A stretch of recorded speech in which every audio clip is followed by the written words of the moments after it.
The cold arrived before the man did.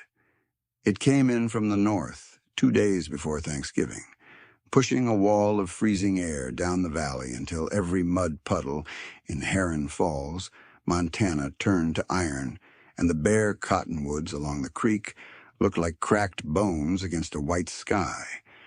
By the time Cord Decker pulled his truck off Route 12 and into the gravel lot of the Mill Pond Diner, the temperature had not climbed above 11 degrees in 36 hours. He let the engine idle for a moment, his breath fogging the glass, and studied the diner's lit window the way men study things they are not sure they should enter. Beside him, in the narrow gap between the seat and the passenger door, Sable sat with her head at shoulder height and her ears swiveled forward. She was a German shepherd, 7 years old, with a sable coat the color of pine bark in rain, a heavy brow ridge over dark amber eyes, and a white chest patch shaped vaguely like a hand. She had been issued to Cord 9 years ago at Camp Lejeune. She was retired now, same as he was. Neither of them had fully worked out what that meant. Cord shut off the engine. The cold pressed against the windows immediately. "All right," he said, which was as close as he got to announcement. He had not planned to stop in Heron Falls. He had been driving south from Whitefish. No particular destination, the way he had been driving for most of 3 years, and the fuel gauge and the coffee situation had both made the decision for him. He was 41 years old, 6 feet 2, with the kind of build that settled into itself slowly after long service, broad through the shoulders and lean through the middle. His face held the particular stillness of a man who had been taught, over years and deployments and noise, to make very few expressions. His hair was dark, cut short out of habit. His eyes were the pale gray of river ice. He had a coffee. He would have breakfast. He would be gone before the town knew he had been there. That was the plan. If this story is the kind that stays with you, we hope you'll stay until the very end. The Mill Pond Diner smelled of bacon grease and burnt coffee and wood smoke from a pellet stove in the corner, and for a moment the warmth of it landed on Cord's face like a hand. He had forgotten what inside felt like. Sable moved close to his left leg the moment he opened the door, her nails clicking on the worn linoleum. A woman behind the counter, 50 or so, with silver blonde hair pinned back and the kind of efficiency of movement that comes from decades of feeding people, looked up and catalogued him in a single second. "Service dog?" she asked. "Retired," Cord said. She looked at Sable, who sat with perfect composure, and waited. "Sit anywhere," the woman said. "Coffee's fresh." He chose the booth farthest from the door, back to the wall, sight lines to both exits and the pass-through window to the kitchen. Old habit. He did not think about it. Sable settled under the table with her chin on his boot. The diner was not crowded. A young couple near the window, a rancher type, at the counter working through eggs and reading a folded newspaper, with the concentration of a man who enjoyed disagreeing with print. And in the corner booth opposite the stove, a man who was trying very hard not to be noticed. Cord noticed him. The man was old, 75 maybe, small in the way men get small, not from age alone, but from difficulty, as if some sustained weight had compressed him over many years. He wore a canvas work coat that had seen real work, dark wool pants, boots with the left sole separating at the toe, a knit cap, olive green, pulled low over his ears. He was looking at a mug of coffee with the fixed attention of a man who has nowhere else to look. His hands were around the mug, and he was holding it the way you hold a thing when your hands hurt, with the whole palm rather than the fingers. Sable's chin lifted off Cord's boot. Cord looked at the man's hands, cracked at every knuckle. The skin across the back of the right hand had a whitish cast at the fingertips that had nothing to do with the cold in the room. At least 2 of the fingers on the left hand showed the same. The man felt Cord looking and pulled both hands off the mug and set them in his lap under the table. "Don't," the man said quietly, to no one. The waitress, whose name tag said Bev, refilled the old man's mug without being asked and touched his shoulder once. "The way you touch a person you are worried about." She said something low that Cord could not hear. The man nodded but did not look up. Cord ordered coffee and eggs and looked out the window at the truck. He was very good at minding his own business. 14 years in the Marine Corps had taught him the discipline of it. He had been in places where minding your business was the thing that kept everybody alive. He lasted about 4 minutes. He picked up his coffee and moved to the counter where Bev was writing up a ticket. "The man in the corner," Cord said, quietly enough that the sound didn't carry. "Does he have somewhere to be?" Bev studied him for a moment. Not the defensive kind of study, but the kind that is deciding how much to trust. "His name is Roy Casper," she said. "He lives about 11 miles out on the Timber Road. His daughter set him up in a house in town last April." "Nice house." She paused. "He won't stay in it." "Why not?" "Because his dog is out there." Cord looked at the man again. Roy had retrieved his hands from his lap and was holding the mug again, palms around it. From here, Cord could see the left hand more clearly. The pale, waxy discoloration at the first 2 fingertips on the left hand went all the way down to the second knuckle. That was not mild frostbite. That was the kind that took tissue. How long has he been coming in like this? "Started a week ago. First night it went below 0. He drives in, has coffee, waits until he thinks it's warm enough to go back." Bev set the ticket down. "His daughter doesn't know." Cord looked back at his booth. Sable had raised her head above the table height and was watching the old man with the focused, still attention she gave to things she had decided were important. "Don't tell my daughter I'm here," Roy said. He had looked up finally and was looking directly at Cord. His eyes were dark brown, steady, and exhausted. "I can hear you talking about me." Cord picked up his coffee mug and walked over to Roy's booth and sat down. Roy watched him do this without expression. Sable padded over and sat beside the table, and Roy looked down at the dog with a care that softened his face slightly before he reassembled it. "What's her name?" Roy asked. "Sable." Roy reached down with his right hand and let Sable smell his knuckles. She did, then pressed her nose gently into his palm and held it there. Roy's jaw moved. He did not say anything. "Roy," Cord said, "what's wrong with your hands?" "Nothing. The frostbite on your left index and middle finger isn't nothing. I've had worse." "I know. That's not the point." Roy pulled his hand back from Sable and looked at his coffee. The pellet stove in the corner ticked steadily. Outside, a gust of wind pushed a wave of powdery snow off the diner roof and across the window like smoke. "My dog's name is Pepper," Roy said. "She's 14. Border Collie mix. She can't be inside since my wife passed. My wife was allergic. Old habit. I built her a good kennel out back, insulated it myself." He paused. "She's not eating right. I need to check on her." "Every night," Cord said. "Every night."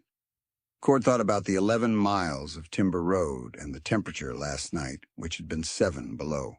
He thought about an old man with compromised circulation in both hands driving that road in the dark. "Show me the hands," he said. Roy looked at him with the particular stubbornness of a man who has been competent for a very long time and does not enjoy being managed. "You a doctor?" "No." "Then what business is it of yours?" "None," Cord said. "Show me anyway." Something passed across Roy's face. Not submission. Something more like recognition. The specific look of a man who sees something familiar in another man and cannot argue with it. He put both hands on the table. The left hand was worse than Cord had thought. The 2 affected fingers had rewarmed. which was the dangerous part. The skin at the fingertips was blistered, and the second knuckle of the index finger had a purplish cast that suggested the damage went deeper than the surface. "Roy," Cord said, "these need to be looked at by someone today. I'll be fine. You may lose those fingers. I've managed 11 miles of that road every night this week. I know what I'm doing." "You also know what frostbite looks like," Cord said. "And you know these aren't fine." Roy was quiet. Bev brought Cord's eggs and set them down without comment. She looked at Roy's hands on the table, and looked at Cord, and then went back to the counter. "My daughter would come up here," Roy said finally. "She'd want me to move in with her, down in Billings." "Would that be so bad?" "Pepper can't come." "Because of the allergy." "My wife's gone. But old habits are hard to break. My daughter has 2 cats. Same problem, different animal." He straightened slightly. "I'm not leaving Pepper. I built that kennel. I know that animal. She's old, and she is not going to spend her last months not knowing where I am." Cord ate a forkful of eggs. Sable was still at Roy's side, not in her usual resting position, but upright, vigilant, which she did when she had decided something required staying awake for. "What does the kennel look like right now?" Cord asked. "It's good. I built it solid. Plywood, insulation board on the inside, metal roof with 2 inches of fiberglass underneath. She has a dog door into the back mudroom." "Does the mudroom have heat?" Roy's pause was small but readable. "The furnace has been giving me some trouble." Cord set down his fork. Roy's expression shifted slightly. "It's manageable. I have a space heater. 1 space heater. 2. And the mudroom is where Pepper sleeps. The kennel keeps well enough. I checked the temperature." "What's the temperature in the kennel been running?" Another pause. 38? 38 degrees, 14 below outside. An old border collie mix with a failing furnace and a 14-year-old body, and a man with blackening fingertips driving 11 miles of frozen road every night to check her because the alternative was not being there at all. Cord looked out the window at his truck. He had a sleeping bag and a duffel bag and approximately no reason to stay in Heron Falls, Montana. He finished his coffee and signaled Bev for a refill. "I need to know about the furnace," he said. "What kind is it, and what's wrong with it?" Roy looked at him carefully. "You're not from here?" "No." "Passing through?" "Was." Roy's mouth shifted. It was not quite a smile. "I am not a charity case." "I know that. My father built that house in 1959. I grew up in it. I've maintained that furnace for 40 years. I believe you. I know what I'm doing." "I know you do." Cord met his eyes. "Tell me about the furnace anyway." Roy studied him for a long moment. Outside, the wind pressed against the glass. Sable had moved fully under Roy's table now, which she did not do without reason, and had put her chin on Roy's boot, which was the thing she did with people she had decided were worth staying beside. Roy looked down at the dog. He did not say anything for a moment. "Oil burner," he said at last. "Beckett. 1987. The igniter's been misfiring. I've got it limping along with manual ignition, but I can't keep doing that at 3 in the morning. Where do you get your oil?" "Reinhold Fuel in town. But Denny Reinhold won't service that old a unit. Says it's not worth the liability." "Who services it otherwise?" "Used to be a man named Carl Streich out on the highway. He retired 2 years ago. Moved to Arizona." Roy wrapped both hands around his mug again. "I've called 4 shops in Missoula. None of them will drive out here before the holidays. I've got to call in to the county extension office about emergency weatherization, but that takes time. Cord nodded slowly. He was thinking about igniter assemblies, about Beckett oil burner specs, about the particular stubbornness of mid-century heating equipment that nobody wanted to touch because the parts were discontinued, but that was actually not difficult if you knew what to look for. He had once kept a field surgical unit's generator running in northern Helmand province using parts from a motorcycle and a broken radio transceiver. He was not particularly worried about a 1987 Beckett oil burner igniter. "I need to use your phone," he said. "I want to look up the igniter spec." Roy blinked. "You're not going to try to fix my furnace." "I'm going to try to find the part first. No point driving out there if I can't fix it." "You don't have to drive anywhere." "Roy," Cord said, "you have frostbite on your hands. The temperature tonight is going to be 14 below. Your dog is in a kennel that's running at 38 degrees. I'm not leaving until at least one of those things is fixed." Roy looked at him. Then he looked at Sable, who was still on his boot. Then he looked out the window at the frozen parking lot for a long time. "My daughter's name is Nora," he said quietly. "She's a good woman. She worries too much. Most daughters do. She has a family, a job. She doesn't need to be driving up here in this weather." "I agree," Cord said. "That's why we're going to fix the furnace instead." Roy's expression moved through something complicated and arrived at resignation. "You didn't tell me your name," he said. "Cord Decker." "Marine?" Cord looked at him. "What makes you say that?" Roy made a small dry sound that was the closest thing to a laugh Cord had heard from him. "My brother was Army.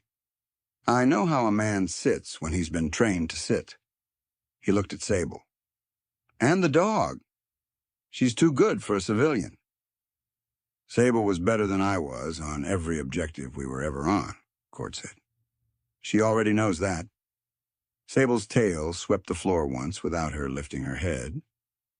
Bev appeared at the table with the coffee pot, refilled both mugs, and did not say anything. The igniter assembly for a 1987 Beckett oil burner was available through a heating supply distributor in Great Falls, as it turned out, and Bev knew the distributor's owner because his mother had been coming into the diner every Sunday morning for 12 years. One call led to another. By 9:30, she had located the part at a plumbing supply shop in Missoula and arranged a drop at a crossroads 40 minutes south.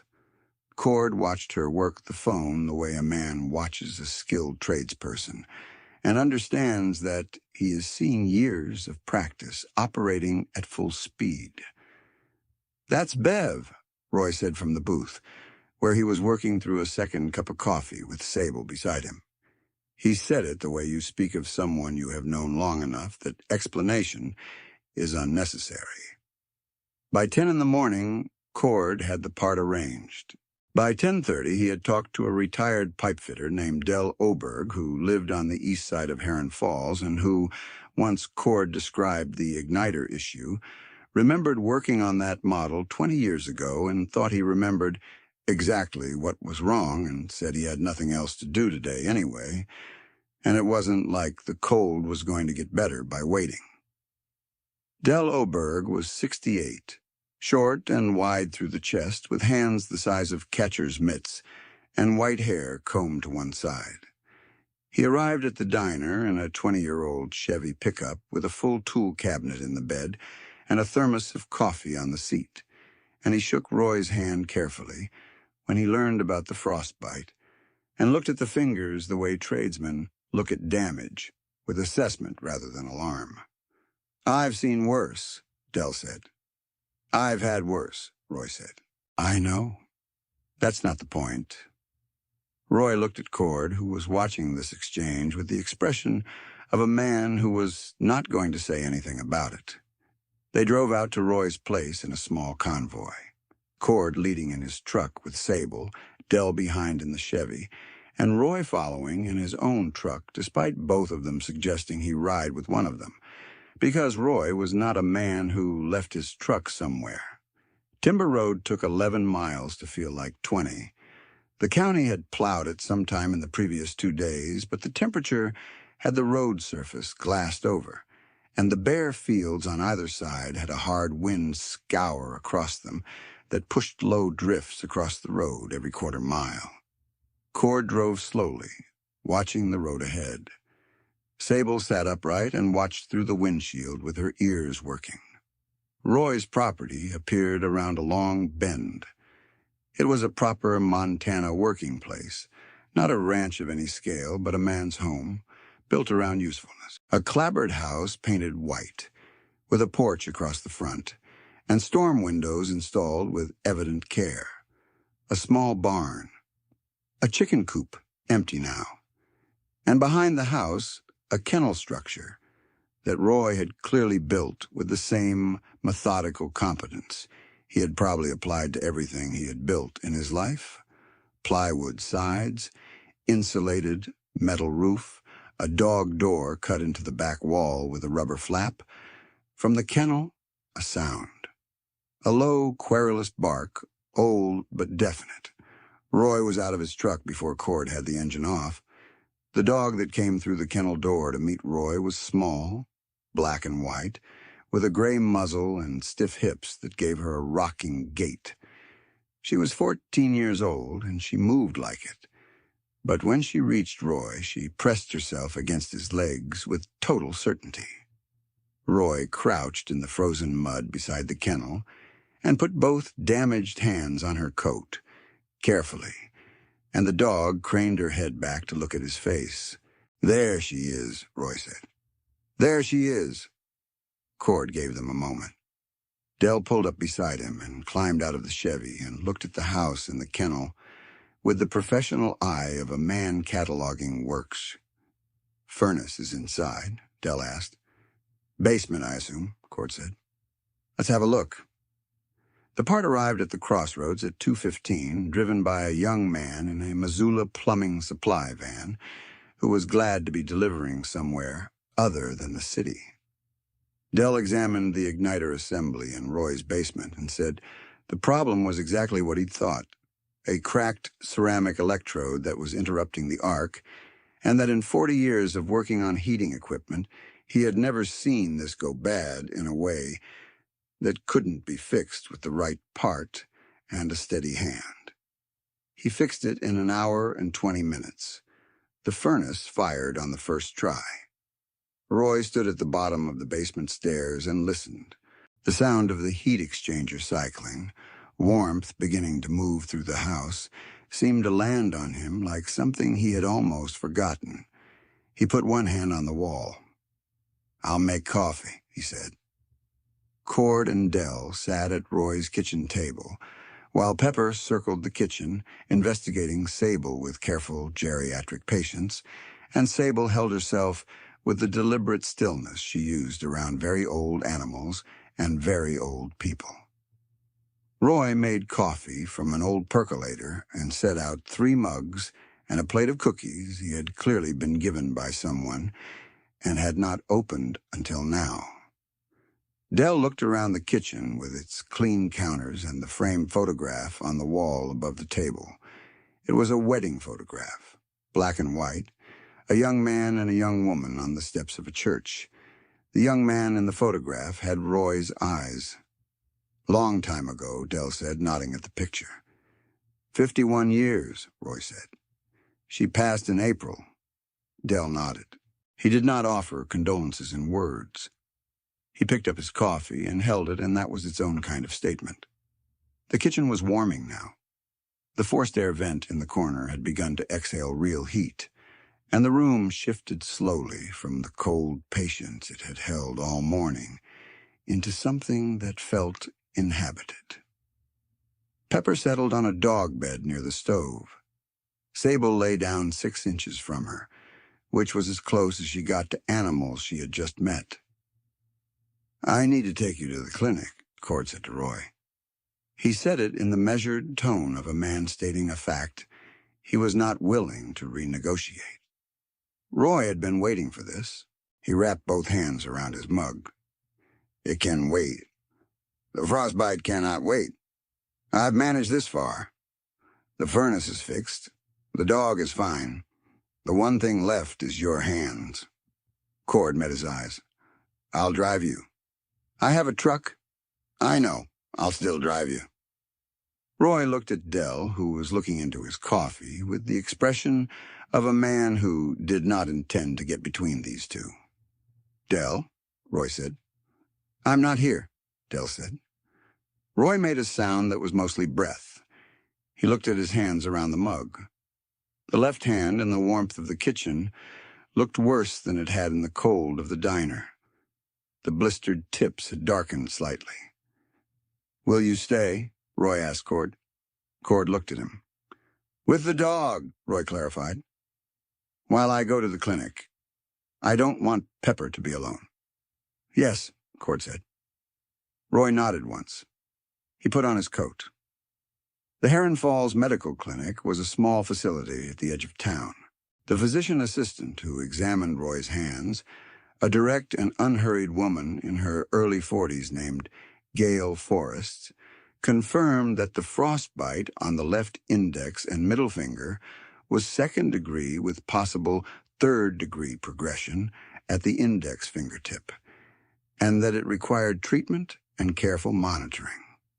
She cleaned and dressed the fingers and gave Roy a list of instructions and told him plainly that he was not to be driving in those temperatures for the next 2 weeks, and that if the discoloration worsened, he needed to come back the same day.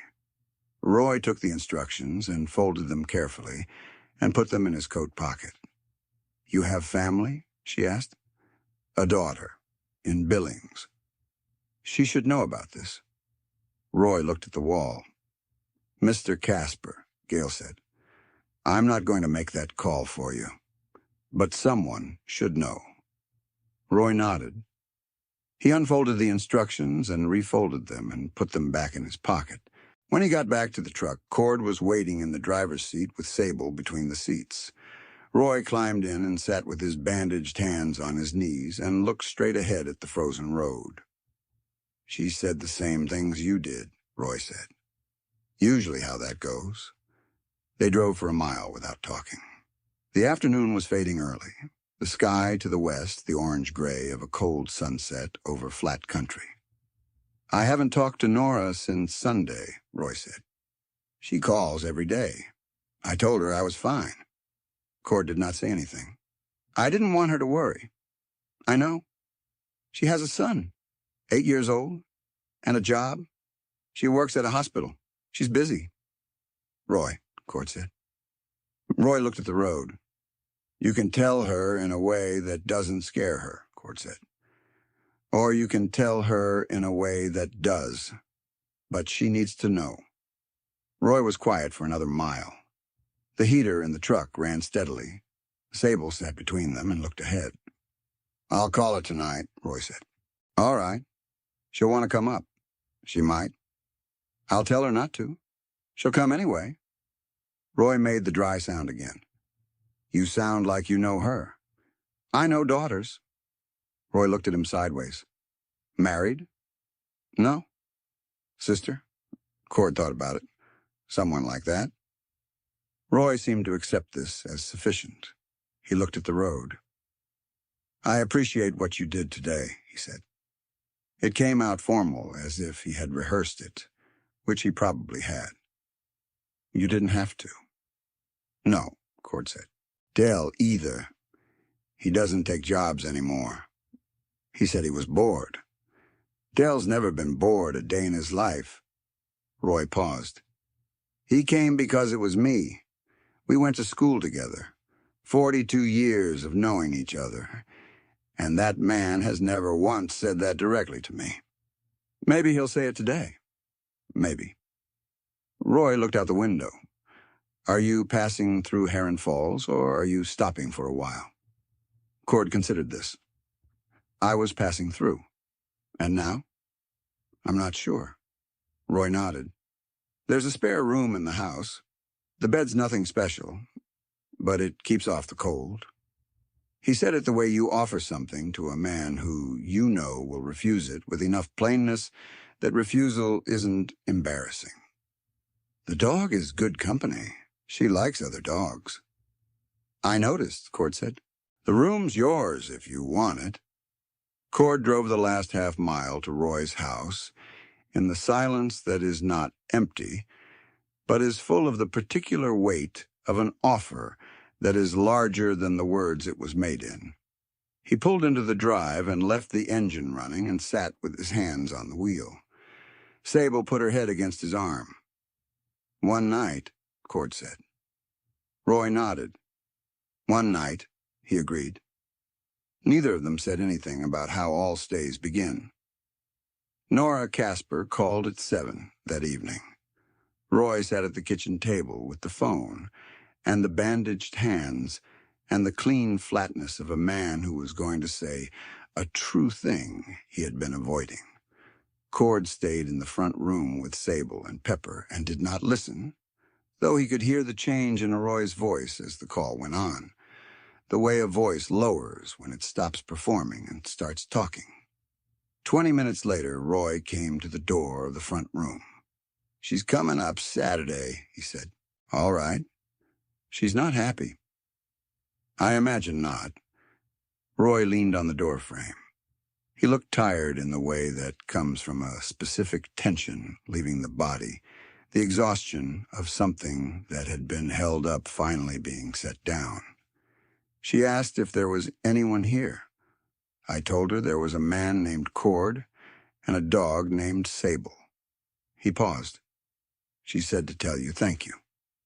Cord looked at the fire he had built in Roy's fireplace from wood stacked on the porch, wood Roy had clearly cut and stacked himself over many years, the stacks running the length of the house with the precision of a man who did things the right way. She doesn't need to thank me. I know that. But she will anyway. Roy went back to the kitchen. Cord heard the refrigerator open and close, and then Roy came back with 2 bottles of beer that had probably been in the refrigerator since summer, and set one on the end table beside Cord's chair. Pepper shifted on her bed. Sable breathed. She had a name for it, Roy said, settling into the armchair across the fireplace. Nora. When I was driving out there at night to check on the dog, he turned the bottle in his hands. She said I was trying to stay close to her mother. The fire cracked. The kennel, Roy said. Patricia, my wife, she helped me build it. This was 15 years ago when Pepper was a puppy. I did the framing, and Patricia handed me the insulation board and held the panels while I nailed them. We worked on it 2 Saturdays. He looked at the fire. It's a good kennel. It is, Cord said. Nora says the real reason I won't leave it is because it's the last thing I built with her mother. Roy paused. She's probably right. Cord looked at the fire. He had learned over the years that there were things a person said that did not require a response, only the company of another person who was still in the room when they finished saying it. He stayed in the room. Nora Casper arrived on Saturday morning in a navy blue sedan with snow tires and a look on her face that was equal parts relief and barely restrained fury. She was 46, slim, with her father's dark eyes and her own particular kind of directness that was warmer than her father's, but no less certain.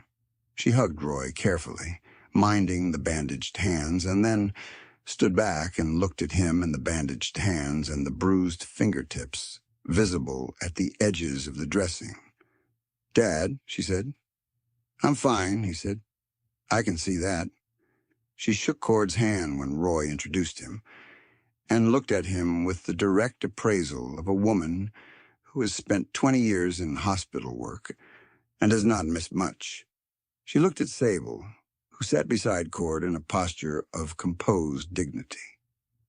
Thank you, Nora said to Cord. Your father handled it, Cord said. He's the one who came in from the cold. He also drove out to it every night for a week. He did? Cord allowed. That part was less good. Roy made a sound from the doorway. Nora spent the day. She helped Roy change the dressings, went through the basement with a flashlight to look at the igniter assembly Dell had installed, and talked to Dell on the phone. She walked around the kennel and said nothing while Roy watched her. In the afternoon, she sat at the kitchen table with Cord and drank coffee. He said Michigan originally, and not sure where he was going, and she looked at him with the expression of a person deciding whether to say the next thing. He talks in his sleep, she said. My mother used to say he had his best conversations in the middle of the night. Since she died, I don't think he's talked to anyone. He talks, Cord said. To the dog. To Bev at the diner. She looked up. Not to people who stay. Cord did not say anything to that. He asked you to stay in the spare room, Nora said. It was not a question. He did. And you said one night. She looked at him steadily. This is Saturday. One night was Wednesday. Cord looked out the window. The sky had cleared for the first time in a week. The cottonwoods along the creek stood in the low afternoon light with their bare branches lit gold on one side. I know, he said. He won't ask you to stay. He doesn't ask for things. She wrapped both hands around her mug. Having someone here who pays attention would help. Cord looked at the photograph on the wall, the clean counters.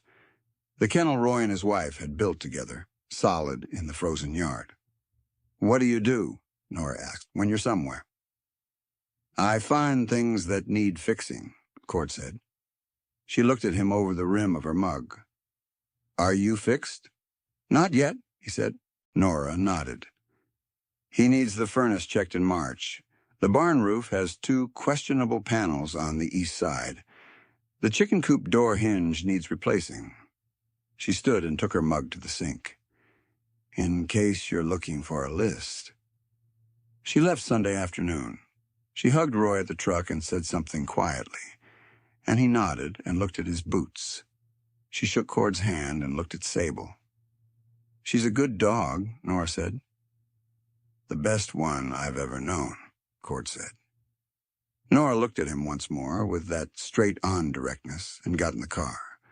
Roy watched the navy blue sedan until it cleared the bend in Timber Road. The sky to the west was going amber. Pepper was at his ankle. Sable stood beside Cord. You staying for supper? Roy asked. Sure, Cord said. Roy went back inside. After a moment, Cord followed him.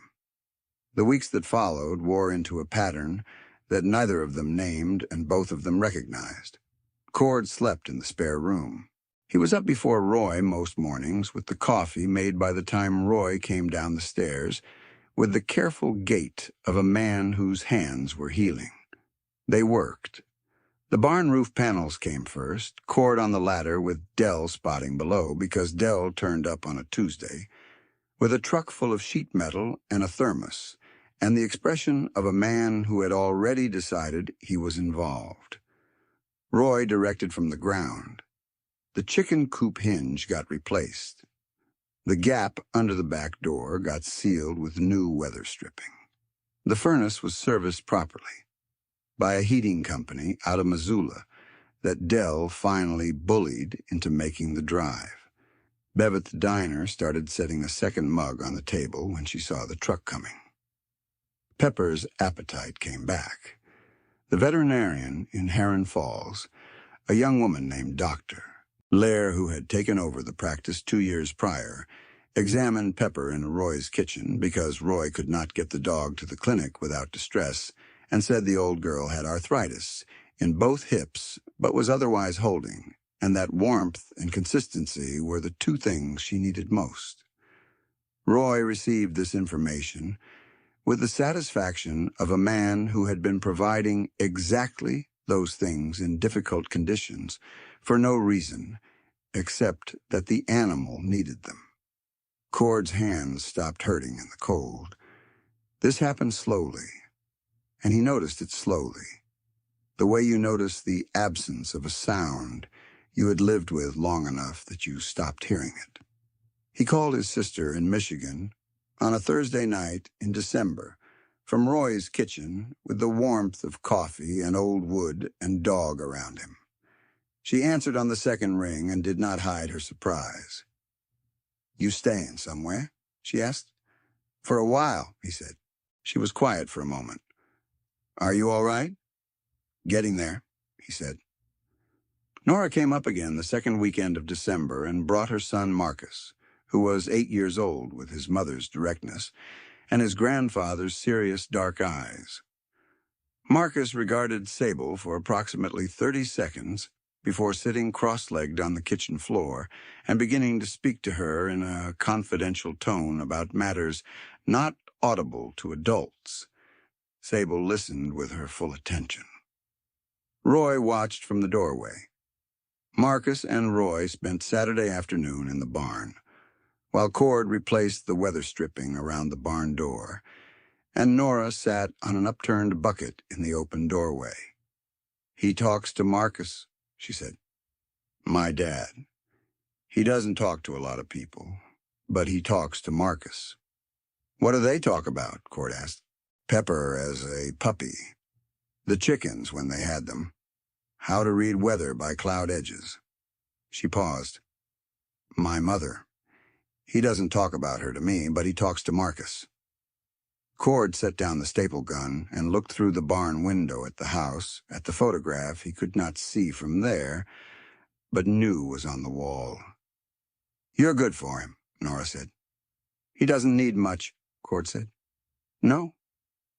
She looked at her hands. "Neither do you, I'd guess." He thought about that. "I need less than I used to think." Marcus came out of the barn for water. Cord went back to the weather stripping, and neither of them needed to finish what they had been close to saying.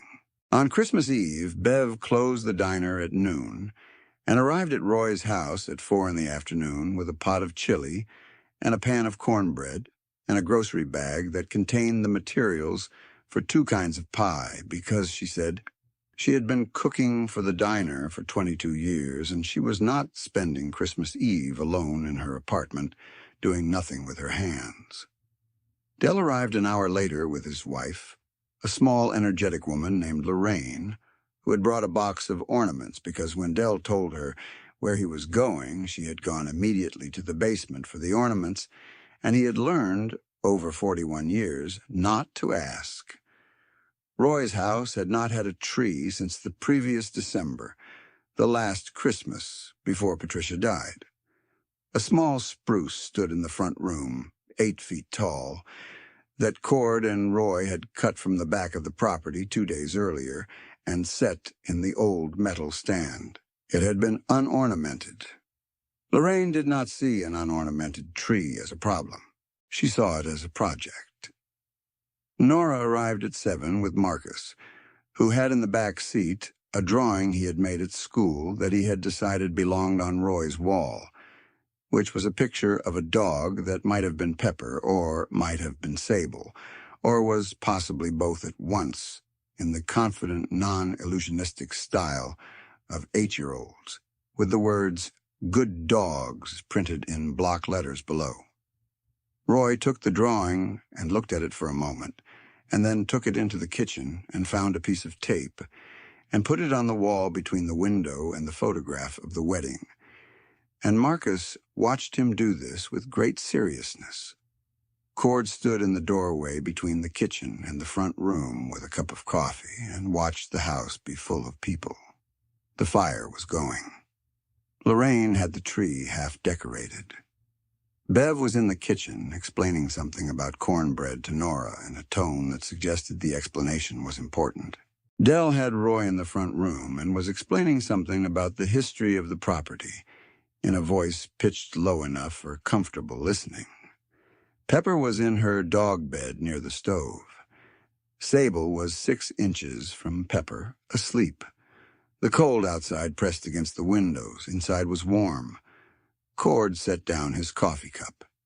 He was aware, standing in that doorway, of a particular quality of the moment. It had not been planned. He had stopped for coffee and the fuel gauge in the cold, and somehow what had grown from that was this: a house with lights on, people in it, a dog asleep in warmth. He thought about the 11 miles of timber road Roy had driven every night in the dark to be close to the last thing he had built with his wife. He thought about a man hiding his hands in a diner booth, and a dog that pressed her nose into those damaged hands anyway. He thought about the lit windows he had passed at night for 3 years without slowing. He had not been looking for a place. He had been honest about that, at least to himself. He had not known what he was looking for. Cord. Roy was at his elbow with 2 bottles of beer from the refrigerator and the private, dignified satisfaction of a man whose house was full. He handed Cord one of the bottles. "Merry Christmas," Roy said. Cord looked at the room. Dell and Lorraine. Bev moving from kitchen to front room with a bowl of something. Nora. Marcus cross-legged on the floor beside the tree, handing ornaments up to Lorraine with the focused competence of a boy who had been given a job. Pepper asleep. Sable asleep. The fire going. "Merry Christmas," Cord said. Roy touched his bottle to Cord's and went back into the room. Cord stayed in the doorway for another moment, letting the warmth of it move over him. He could feel it somewhere behind the sternum, the particular pressure of a thing trying to open that has been closed long enough that opening took time. Sable stirred without lifting her head, opened one eye, and looked at him across the room. He looked back at her. Then he walked into the room. The winter went on. Roy's hands healed.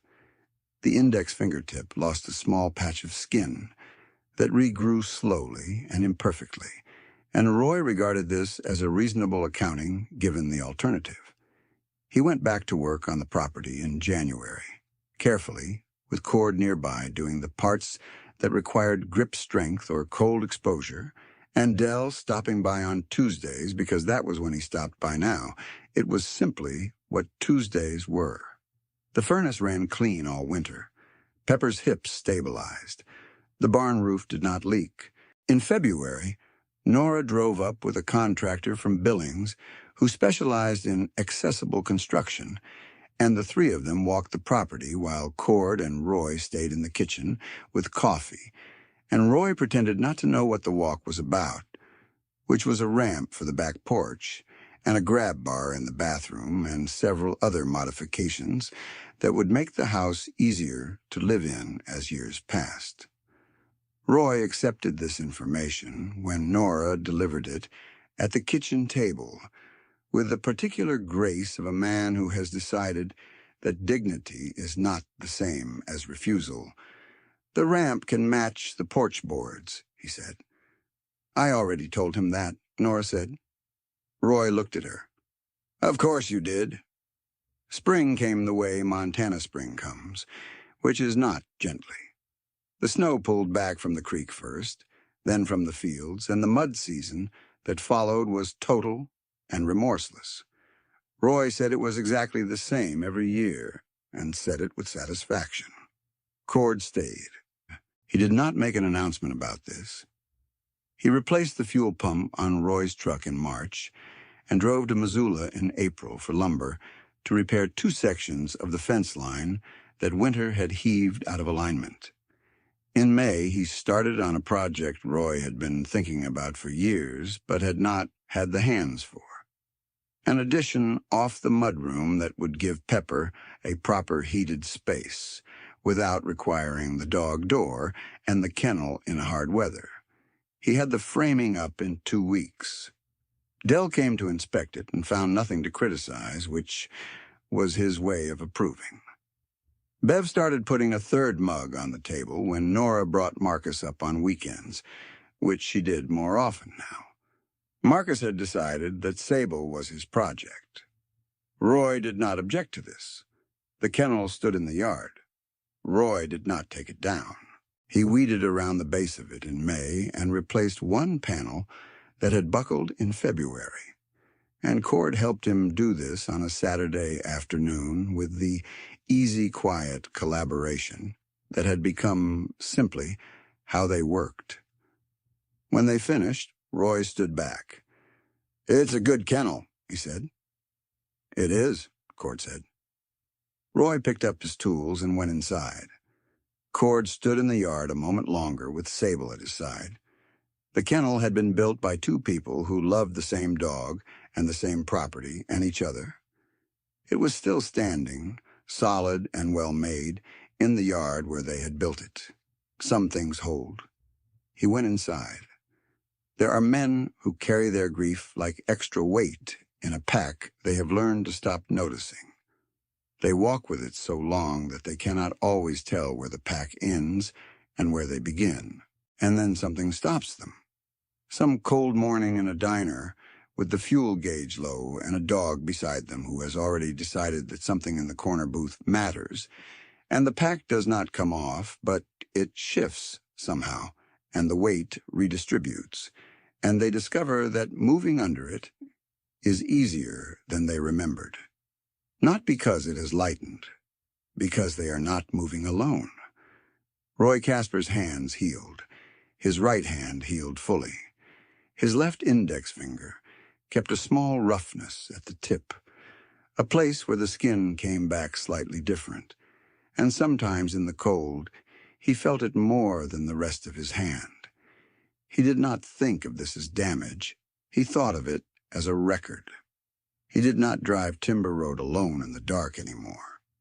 There are people in your life right now who are hiding their hands, not because the damage isn't there, but because they have decided that showing it will cause trouble they do not want to cause.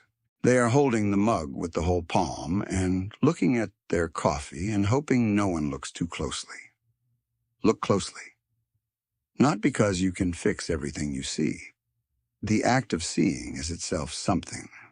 To sit down uninvited in the booth beside a person who is hiding, to stay in the room when the staying is uncomfortable, to drive 11 miles of frozen road, not because you were asked, but because something in you already knows the way. This is what the good ones do. This is what has always held communities and families and cold places together. May you be the person who sees the hands. May you have the courage to stay when staying is hard. And may someone, somewhere, look back at you across a warm room in winter and know that you are the reason the house has lights on. May God bless you and keep you and bring you home.